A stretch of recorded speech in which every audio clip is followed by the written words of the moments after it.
everybody will be like, God damn, I forgot how sad that shit was. I think it'll do well. Ray, let me ask you a question. You like Adam Sandler still? I love Adam Sandler.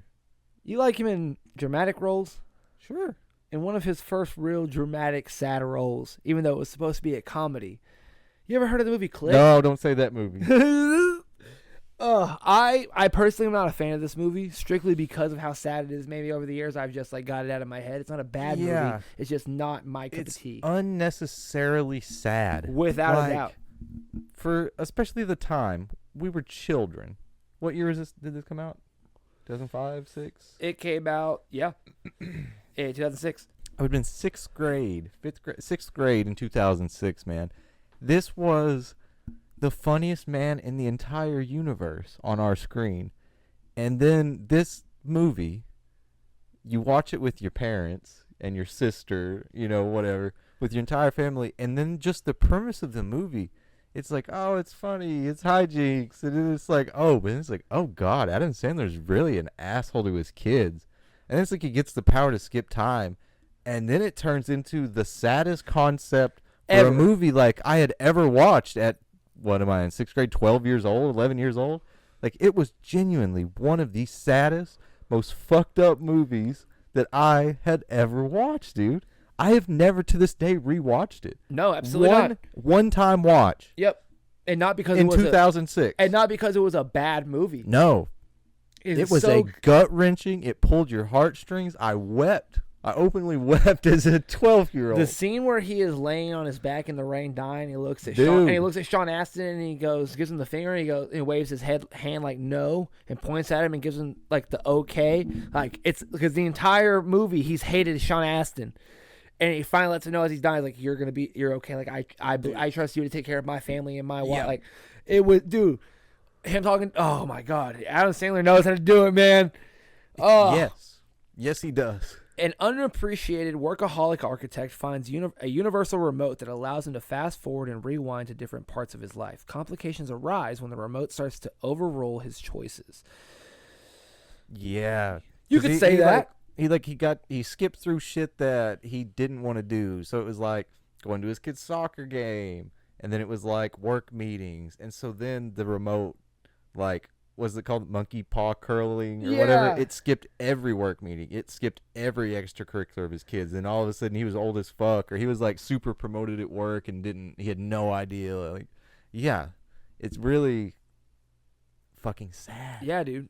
The cast was pretty damn good too. It had Christopher Walken as Morty, the guy that gave him the remote. That's right. Yeah. It had Kate Beckinsale as his wife, which Adam Sandler, that's a dog, man. David Hasselhoff as his boss. Yes. Yeah, dude. Nuts. Yes, it was. Nuts. What a cast. Yeah, dude. What? Gotta respect. Adam Sandler's going to do two things. He's going to cast a beautiful woman as the wife. Yeah. His wife in that movie, and he's gonna put Kevin James in there and David Spade. Like, he's gonna put his friends on. He's gonna put somewhere, and it's gonna be somehow. A beautiful woman he kisses at least once on camera after probably making a bank shot in a basketball game, no matter the character. Yep. He's probably giving Christopher Walken fashion advice, and then he's like, "Oh, hang on one second, I gotta go film this rain scene with." Devastating movie, dude. Really interesting too, because I don't know if he directed it, what the deal was with him, or if he just acted in it. But like in Happy Madison took care of it. I know that they were the big production company behind it, so I'm sure like Dylan Dugan or someone like that, or Dennis Dugan did something like that. Your uncle, yeah, my uncle.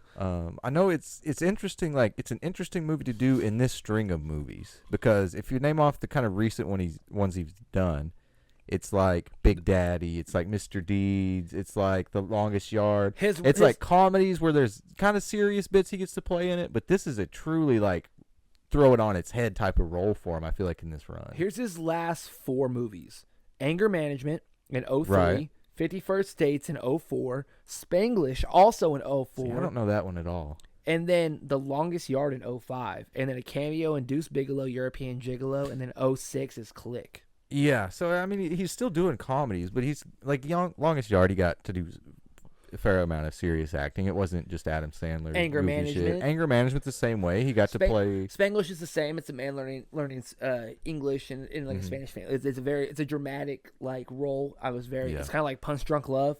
It's like one of those movies. Like it was very impressive with Adam Sandler's range. Here's a sad one. It's really a devastating divergence of his previous roles. I feel like yes, like it was just a real serious role for this a early. A crumb for this early in his career. Ladies and gentlemen, don't walk. Run to your couch, grab the tissues, tell your family you love them before watching this movie because Click is a masterpiece that is saddening. Yes. I am Doug. He is Ray. Drink plenty of water. Be safe, and we'll see you guys next time.